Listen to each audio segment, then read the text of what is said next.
I want you to do something for me right now. Go open your dating profile. I'm serious. Pull it up. I'll wait. And as you're looking at it, I want you to pretend that you've never met yourself before.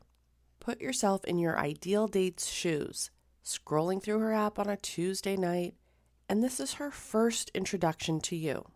What does she know about you in the first 10 seconds? If the answer is roughly where you work, that you hit the gym, and that you've been to at least one country that isn't your home country, then we have something to talk about today. Welcome back to Strip, Drop Your Patterns. I'm your host, Rachel J., and if you're new here, I am so glad that you found this podcast. This is a space where we get real about what's actually going on beneath the surface of your dating life. Because the surface stuff, the apps and the openers and the should I wait 3 days to text back kind of stuff is rarely where the real answers live. But today we're spending a little time on the surface, on purpose, because sometimes the most practical thing I can do is meet you exactly where you are, which is probably on Hinge, swiping while your dinner gets cold. We'll be right back.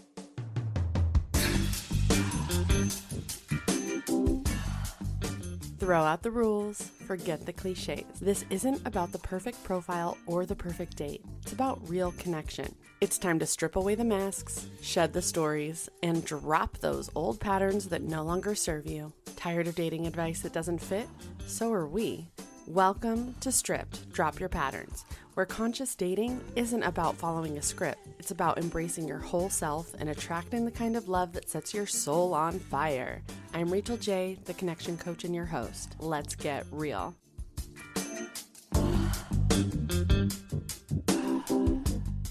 All right, my friend, let's talk about your dating profile. And before you roll your eyes, I want you to hear what I'm actually saying, because it's probably not what you would expect. I'm not here to tell you to get better photos, even though we will get into the concept of photos. I'm not here to give you a formula for what to say in your bio. I'm not here to tell you to use a photo with a dog because it makes you seem more approachable. Although, having a soft spot for animals is almost always going to help rather than hurt. But what I actually want to talk about is what your profile is already saying and whether or not that is the story that you meant to tell. Because here's the thing. Your profile is not neutral. It's not a blank form that you filled out because the app required it. It is a reflection that reveals with remarkable accuracy how you currently see yourself. And for a lot of the men I work with, that reflection is doing a very specific and very unintentional thing. It is leading with everything except the most interesting parts of who they are. And I get it. I really, really do. If you were trained from a very young age that your value lives in your output, that what you do, what you've built, what you can provide, your career, your credentials, your ability to get things done. If all of that is what you were taught makes you a worthwhile partner, or hell, human, then you're doing what was expected of you, and there's nothing wrong with that. That is the data set that the world asked you to present. So it makes sense that when you sat down to write your dating profile, you did what you've always done when you needed to make a strong first impression. You presented your credentials. The problem is, the woman that you're trying to attract is not a hiring manager. So here's what I want to do today. I'm going to walk you through what I call the high achiever profile, which is not meant as an insult. It is simply a pattern that shows up so consistently across the men that I work with, and honestly, the men I saw myself online for over a decade, that I could practically write it for you. And as I describe each piece of this, I'm also going to tell you what she's reading when she sees it, because that gap, that's where a lot of the confusion lives. First is the photo lineup. The gallery usually goes something like this. There's a professional headshot or something that's essentially a professional headshot, crisp, polished, maybe a blazer. Then there's a photo from an event. Could be corporate or social, doesn't really matter, but you're showing that you can dress up and you look good doing it. Maybe you have a drink in your hand, looking confident.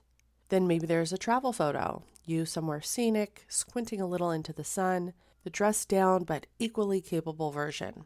And then one photo that is slightly different from the rest. Maybe it's a little blurry. Maybe you're laughing at something off camera. Maybe you're sitting on the floor with a dog or in your element somewhere and your face looks completely different from the rest of the gallery. That last photo is the most important one you have, and I'll come back to it. But first, what is she seeing when she looks at the first 3 photos? Honestly, she's seeing someone who is impressive and also a little generic. And I don't mean that to sound harsh, but I'm going to lay it out there. That professional polish reads, to her, less like confidence and more like armor. And I know that's not what you intended, but there's a feeling that she gets from a gallery of corporate coded photos, and it sounds something like, okay, this person clearly cares about how he comes across and he wants me to be impressed. She might still swipe right. Your face is nice and you're clearly not a mess, but she's already a little braced. Next, the bio opening line. For so many high-achieving men, the bio starts with a version of what they do for work. Sometimes it's literal, VP of operations at X company. Sometimes it's slightly more casual, but still career first. I work in finance, love to travel, big into fitness. Different packaging, but it's the same lead. And let's be honest, she needs to know that you're gainfully employed. That is a genuinely relevant piece of information for a woman who is interested in building a life with someone. But it is, and I say this with so much love, the least interesting thing about you. When your bio opens with your job title, what she reads is, okay, this is how he defines himself. Remember that swiping is gamified, and so many people seeing your main profile image and stats is not clicking in to learn more unless that initial information catches their attention. Otherwise, they're moving on to the next card. So if you lead with a professional photo and your headline is something about what you do rather than who you are, honestly, it's likely not going to warrant a click, let alone a swipe. And right behind that thought is another one, which is basically, okay, cool, you have a job. What else? It's not that she's unimpressed. She's just trying to figure out who she's actually talking to, and your title doesn't tell her that. Let's talk about the interests and prompts section of your profile. Travel, food, fitness. I'm equally comfortable in a suit or in jeans.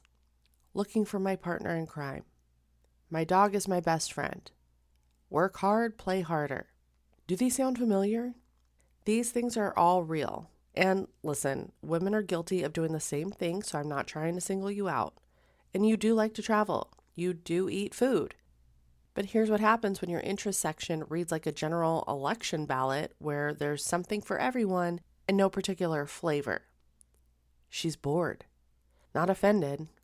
Not turned off. Just bored. Because she has seen this profile before. She has seen it 30 times this week alone. The gym, the job, the travel, the dog, the slightly topical TV reference thrown in to seem relevant. She knows this profile. And when she sees it again, part of her brain genuinely wonders whether she's looking at a real person or a very convincing template. Because the apps are full of bots and fake profiles, and after a while, anything that feels algorithmic starts to register as suspicious. Because listen, you guys aren't the only ones getting bots in your feed. We get the bots too. So basically, there's nothing about it that stops the scroll. Nothing makes her think, oh, this is specifically interesting to me. And memorability, that feeling of, wait, this person is actually different, is the whole game at the profile stage. And then there's that one photo. Remember that photo I said we'd come back to? The one that's a little different, almost like the children's puzzles where you try to spot what's different. It's the photo where you're actually just you. That's the one she's stopping on. That's the one she shows her friend. That's the one that makes her swipe right on someone she wasn't sure about 2 seconds ago. Not because it's the most flattering and not because you're doing something impressive, but because for 1 second, she can see what it might feel like to actually be around you. And that feeling is what she's been swiping through 40 profiles trying to find. Okay, you ready for story time? My husband's profile, when I first found it, was honestly pretty standard. Now, luckily, I had already been interested because his first message to me mentioned my Jerry Rice jersey, the GOAT, which, first of all, good instincts, and second of all, It was specific enough that I actually wanted to go learn more about the man who caught that and initiated conversation. So I went to his profile with a little more goodwill than I might have otherwise. Now, there was an audio snippet on his profile, which was relatively new on Hinge at the time. And what he'd used it for was to clarify the pronunciation of his name, because spelled the way that it is, you'd be forgiven for not knowing how to say it. And I thought, okay, it's not the strongest use of an audio feature, but I get it. My name has an extra A in it, and I hate when people spell it wrong. So again, I get it.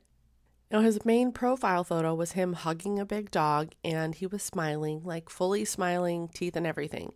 And I noticed that right away because so often we all do this closed mouth, stranger danger, forced smile thing that honestly just reads as uncomfortable. So his was a real smile, the kind that reaches your eyes and makes you look like you're actually enjoying something, communicating warmth pretty instantly. And it also communicates that this is a person who takes the armor off and has access to raw joy. But then there was the photo that stopped me. The one that made me say out loud to myself, he feels like home. It was not a picture of him at the summit of a mountain in Peru. It was not him at a rooftop party, dressed to the nines, surrounded by a photogenic and ethnically diverse group of friends. It was not a shirtless selfie in a car, on a boat, or at the gym. It was a close-up. From the neck up, just his face filling the square, his head on a pillow, glasses on, and a slight smile. That's it. And I felt something that I had never felt before looking at a stranger's photo. It was a recognition. It was a warmth in his eyes that could not have been manufactured or staged or posed for. I saw it immediately, and something clicked inside me. Something in me knew, before I'd said a single word to this man, that he was going to become someone important to me. We got married 3 years later. And I tell you this not to be cute about my love story, but because I want you to understand what that moment actually was. It wasn't chemistry based on what he'd accomplished. It wasn't attraction based on how polished or impressive he looked. It was a moment of genuine human visibility. I saw him, the real him, completely unguarded, glasses and all, just existing. Something in my soul recognized his soul. And so that photo was enough to change everything. That is what the right photo can do. Not the best photo, the most real one. So let's bring this back to you and to the profile that we were walking through earlier. The corporate shots, the credentials first bio, the interests that could belong to half the men on the app. That profile isn't a bad profile. It's not offensive. It's not going to get you blocked or unmatched. It's a profile built by someone who is genuinely impressive and has absolutely no idea how to present anything other than that impressiveness, because that's the only self they've been given permission to lead with for the past 15 years. You see, the profile isn't the problem. The profile is the symptom. And this is where I want to tell you about a private coaching client of mine. For the sake of privacy, I will call him James. James came to me doing everything right on paper. Good job, had his own apartment living in NYC, which, trust me, is a big deal. Not bad looking, charming, and quirky, and with a twinkle in his eyes when he spoke about something that excited him. But his profile wasn't getting him past the first filter, and even when it did, the women he was matching with felt consistently misaligned. Like he kept attracting a certain type, and it wasn't the type that he actually wanted. When we looked at his profile together, James's energy about it told me everything before I even gave my read. He wasn't embarrassed by it, and he wasn't proud of it. He was indifferent, the way you are about something you completed because it was required of you, like a form you filled out to get to the next step. It was done, boxes checked, it existed, he'd moved on. That indifference is actually really important data, because your dating profile should not feel like a form that you filed. It should feel like something that represents you. And if the person who made it is shrugging about it, imagine how it reads to a stranger. When I looked at the actual profile, what I saw was exactly what you'd expect. Polished, professional, competent. He'd even had professional photos taken at one point specifically to spruce up his dating profile. There was one photo in the gallery, though, where something shifted. It wasn't a professional photo. His smile was different, his face was different, his body language was different. He looked like someone I'd actually want to meet because he felt real. And that photo, in the context of everything around it, was actually doing all the heavy lifting for the entire profile. And again, most people aren't going to click in and learn more if they're not interested by the first photo and headline. So if you bury your better content further in the profile, most people are never going to see it. Now, James couldn't immediately see what I was pointing to, but he knew, in that vague way that people know things they haven't examined yet, that the profile just wasn't quite him. This is part of the work that I do inside my app, Magnetic, and I want to give you a little window into how this actually unfolds because I think it'll reframe what fixing your profile actually means. We don't start with the profile. We start with the operating system underneath it. The first phase of the magnetism mastery system is about uncovering the patterns that are currently running your dating life, the beliefs that you absorbed about who you need to be in order to be chosen, the stories that you've been telling about yourself since long before you ever downloaded a single dating app. We look at those patterns not to camp out in them, but to understand them well enough to know how to release them. Daily practices, short exercises, reflections, meditations, all designed to help your nervous system begin to experience a different way of showing up. And then when we get to the profile, something different happens because now you're looking at it through a different lens. You're not trying to guess what women want to see. You're not trying to A/B test your headline. You're asking a completely different question, which is, what do I actually love about myself? And does this profile reflect any of it? With James, when we got to that stage, the profile renovation felt completely different from what he had expected because he wasn't guessing anymore. He knew which photos showed the version of himself that he felt proud of, not just impressive. He chose a main photo that he'd previously dismissed, and when I asked him what had made him hesitate on it before, he said he hadn't thought it was professional enough. I asked him to tell me about where the photo was taken, and as he described it, it's somewhere he goes regularly, something he'd genuinely taken for granted as a positive and interesting quality about himself. He kind of laughed and said, "Oh, it's actually a quality that I really cherish." Yes, exactly. That is the whole thing right there. His profile after this process was something that he was genuinely proud of, not in an I'm done, I check the box kind of way, in an I actually like what this says about me way. He was excited about this new profile, which might sound like a small thing, but it's actually really huge because that excitement translated directly into how he engaged. He initiated contact and messaging with more people on the apps. He started going to things in his community, events that he'd been putting off, and approaching women IRL with a groundedness that he hadn't felt before. Because when you do that work to really know who you are, presenting yourself to a stranger doesn't feel like a performance anymore. It feels like a genuine introduction and one that you can feel really, truly excited about. That is what becomes possible when you do the inside work first. Whereas if you just swap out your headshot and rewrite your bio without any of that, it tends to feel like rearranging furniture in a room that you're not sure you even want to live in. You're just doing something so you can say you did something, but there's no real intention behind it, no momentum. You can't even tell what's working and what's not because it's all still a bit of a smokescreen. You're essentially just throwing spaghetti at the wall and seeing what sticks. But when you build your profile from a place of actual self-knowledge, the matches shift. Not just the quantity, the quality. Because you're not trying to appeal to everyone. You're finally showing up as someone specific, and the woman who's meant for you can actually recognize you. I'll leave you with this. Your profile is a first impression, yes. But more than that, it's a question you're posing to the world. It's asking, does anyone out there want to know this person? And the right person will. But right now, if your profile is presenting your job title, your gym routine, and 3 photos that look like your LinkedIn banner, then the question you're actually asking is, does anyone want to know my credentials? Which is a very different question, and it tends to attract very different answers. And it may explain why you keep dating women who are seemingly only interested in your status and potential to provide, rather than the deeper layers that you're secretly hoping someone will see, appreciate, and love you for. You are so much more than your job title. The person who exists outside of your achievements, who has opinions and quirks and things you care about that have nothing to do with your career, that person is exactly who she's looking for. He just needs a little more airtime. I am here for that guy, and I think you are too, whether you fully admitted it yet or not.